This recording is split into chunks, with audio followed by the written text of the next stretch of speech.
First of all مجھے اس بارے میں تھوڑا کنفرم آپ سے کچھ انفارمیشن یا گائیڈنس چاہیے، گائیڈنس کے آپ ایز اے مسلم ایک آدمی کو جب آپ کہا جاتا ہے کہ آپ قرآن ڈائریکٹ پڑھیں، تو کیونکہ میں ایک پورے میرا جو لائف سائیکل ہے وہ بریلوی دیوبندی ہے، اور سب کچھ ایک جیسے سارے ہر فرقہ میں تھوڑا تھوڑا رہ کے ہوں، سب کو تو جتنا جان سکتا تھا، جتنی اللہ نے توفیق دی اتنا جان لیا میں نے. تو اب میں نے جب اپنے ایک میرا لائف سائیکل تھا اس کو جاننے کے بعد مجھے پتا چلا کہ ایک ہی مجھے جو کریکٹ وے لگا وہ اہل سنت و جماعت بریلوی کا لگا. میرا سوال یہی آپ سے کہ اگر کوئی آدمی ڈائریکٹ قرآن پڑھتا ہے تو وہ کیسے اس کے لیے، کیونکہ جو دلو بھی کثیر و یہدی بھی کثیر بھی قرآن کے اندر آئے تھے کہ قرآن سے ہی ہم بھٹکا دیتے ہیں اور قرآن سے ہم ہدایت دیتے ہیں. تو اگر کوئی پڑھنے والا ہے اب کوئی آیت قرآن کے اندر آ جاتی ہے حتیٰ مطلع الفجر، اب حتیٰ جو ہے وہ آل اوور دی ورلڈ 17 سوال کیا آپ کا سوال بتائیں نا، آپ آیت نہ پڑھیں، تو سوال بتائیں. سوال میرا یہی ہے کہ اگر کوئی ڈائریکٹ قرآن پڑھتا ہے اور اس کو وہ غلط مسئلہ سمجھ جاتا ہے تو اس کا ذمہ دار کون ہوگا؟ پھر میں یہ نہیں ابھی بولا، میں نے ایک آیت پڑھی ہے حتیٰ مطلع الفجر. اب حتیٰ جو ہے وہ 17 میننگ زیر ہوتا ہے، ہر جگہ پہ الگ حتیٰ ملے، کہیں جگہ پہ آپ حتیٰ کے ترجمہ بعد پڑھیں نا بس اس کا، آپ تفسیر نہ پڑھیں، آپ ترجمہ پڑھیں بس اس کا. ترجمہ کیسے؟ اب میں نے آپ کے سامنے پڑھ دیا، آپ مجھ سے زیادہ پڑھے لکھے ہیں، انجینئر صاحب آپ کو سن رہے ہیں، آپ کائنڈلی مجھے بتا دیں، ان سے پوچھیے. چلے میں آپ کا سوال نوٹ کر لیتا ہوں. اگر کوئی قرآن پڑھتا ہے اور وہ بھٹک جاتا ہے آپ کے کہنے کے مطابق، میرے کہنے کے مطابق نہیں، اگر وہ بھٹک جاتا ہے تو وہ کیا کرے؟ ٹھیک ہے، چلے میں نے آپ کا سوال نوٹ کر لیا. اور اس کی دلیل میں دوسری قرآن کی آیت بھی پڑھ دیتا ہوں، جو دلو بھی کثیرا و یہدی بھی کثیرا. تو یہ اس کی سپورٹیو ایک آیت ہے جو اس کو سپورٹ کر رہی ہے جو میری بات ہے کہ قرآن سے ہی پڑھنے والا بھٹکتا ہے، قرآن سے بھی اللہ ہدایت دیتا ہے. ایک اور بھائی آئے تھے جو شاید وہ انگلینڈ سے پڑھے ہوئے تھے، چارٹرڈ اکاؤنٹنسی کی فیلڈ میں یا فائنانس کی فیلڈ میں تھے یا مینجمنٹ میں تھے. وہ کہہ رہے تھے میں درس نظامی کر رہا ہوں، میں اس ازل پہ پہنچا ہوں کہ دنیا میں چونکہ سب سے زیادہ صوفیزم ہے، بریلویت ہے، اس لیے بریلوی حق میں ہے. تو میرے بھائی آپ غلط ازل پہ پہنچے ہیں، دنیا میں سب سے زیادہ کرسچنز ہیں. ٹھیک ہے جی، اور اگر بریلویوں کی تعداد دیکھی جائے وہ کرسچنز کیتھولک سے بھی کم ہے اور ہندوؤں سے بھی کم ہے، تو آپ ان کو حق میں مان لیں. قرآن کو تو پورا، اگر یہ کہتے ہیں قرآن ترجمے سے پڑھا تو قرآن تو پورا کہتا ہے کہ اکثریت جو ہے وہ حق پہ سے اناد کرنے والی ہے. اور قرآن میں واضح سورہ الاعراف میں آیت ہے 179 وَلَقَدْ ذَرَأْنَا لِجَهَنَّمَ كَثِيرًا مِنَ الْجِنِّ وَالْإِنسِ. جنوں اور انسانوں کی اکثریت جہنم کے لیے پیدا ہوئی ہے. کثرت ہونا کوئی نہیں ہے میرے بھائی. آپ ایران میں چلے جائیں تو شیعہ کثرت میں، سعودیہ میں چلے جائیں تو اہل حدیث کثرت میں. یہ چھوڑ دیں، آپ علمی بات کریں قرآن و سنت کے دلائل میں. اور باقی جو آپ نے بات کی یُضِلُّ بِهِ كَثِيرًا وَيَهْدِي بِهِ كَثِيرًا، تو اس پہ تو میری درجنوں ویڈیوز ہیں.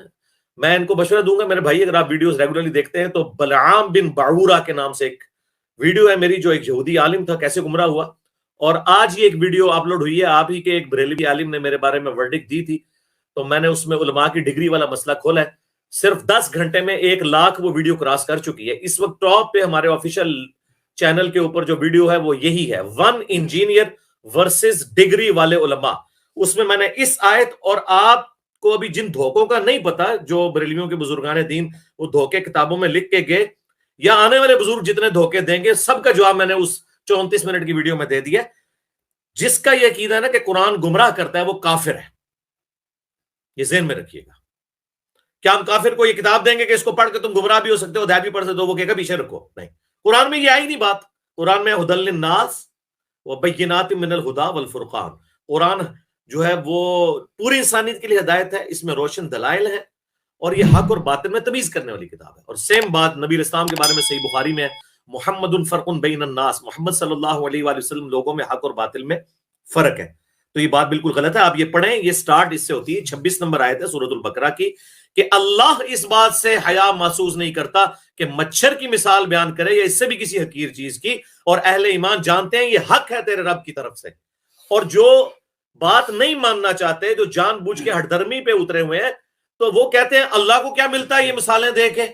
اللہ تو اتنا بڑا ہے، یہ مکھی کی مچھر کی مثالیں کیوں دیتا ہے اللہ تعالیٰ؟ مکڑی کی مثال کیوں دیتا ہے؟ تو اللہ نے فرمایا ہے ٹونٹ کرتے ہوئے کہ دیکھو اگر تم نے بات ماننی ہوتی تمہیں پتا چل رہا سچی بات ہے، اب تم چونکہ ہٹ درمی پہ اترے ہوئے ہو تو پھر اللہ نے پھر اس سے تمہیں گمراہ کر دیا ہے، اس لیے کہ تم اس کو نہ مان کے گمراہ ہوئے ہو. قرآن کو مان کے جو چلے وہ گمراہ نہیں ہوتا، جو نہ مان کے چلے وہ گمراہ ہوتا ہے. وَمَا يُضِلُّ بِهِ إِلَّا الْفَاسِقِينَ. پھر اللہ نے فرمایا اس سے گمراہ تو نہیں ہوتے مگر جو فسق پہ اترے ہوئے ہیں، بات نہ ماننے پر. باقی وہ کہہ رہے تھے حتیٰ مطلع الفجر، حتیٰ کتنے معنی ہوتے ہیں؟ او میرے بھائی، آپ اور آپ کے استادوں نے جتنے معنی کرنے ہیں ان کو چھوڑ دیں. آپ کے سب سے بڑے بزرگ احمد صاحب بریلوی صاحب سے زیادہ تو حتیٰ کا مطلب کوئی نہیں نہ جانتا. تو آپ ویل نہ انوینٹ کریں، آپ پڑھے لکھے بندے ہیں، میں آپ کو کہوں آپ ویل کیوں انوینٹ کر رہے ہیں؟ آپ نے اگر موٹر بائک خریدی ہے تو آپ پنکچر لگوانے کی بجائے جا کے ٹیوب جو ہے وہ ٹیوب کی فیکٹری لگائیں گے اور پھر اس میں ٹیوب خود بنا کے پھر اس میں آپ کریں گے، ویل انوینٹ کریں گے. احمد صاحب بریلوی سے بہتر نہ آپ ترجمہ کر سکتے ہیں نہ آپ کے بزرگان دین، تو انہوں نے ترجمہ کر دیا ہوا ہے. اب قرآن پریکٹیکلی اردو میں ٹرانسلیٹ ہو چکا ہے، لہٰذا جس طرح صحابہ کرام عربی میں قرآن کو سمجھتے تھے نا، تو احمد صاحب بریلوی سے بہتر کوئی بریلوی ترجمہ کر سکتا ہے؟ اشرف تھانوی صاحب سے بہتر کوئی دیوبندی ترجمہ کر سکتا ہے؟ جونا گڑھی سے بہتر کوئی اہل حدیث ترجمہ کر سکتا ہے؟ جناب وضو کر کے وہ ان لوگوں کے نام لیتے ہیں. اور سید فرمان علی شاہ سے بڑھ کے کوئی شیعہ کا ترجمہ کر سکتا ہے؟ تو یہ دھوکے دینے بند کریں میرے بھائی. اپنے بزرگوں کو کہیں کہ اللہ نے جو اس وقت دنیا میں یہ سچائی کی آواز بلند کی ہے, آپ کے جو پیدا ہونے والے وسوسے, مرے ہوئے وسوسے جو مستقبل میں آئیں گے, سب کے سب اللہ کا شکر ہے کہ ہم نے اکھاڑ کے پرے پھینک دیے.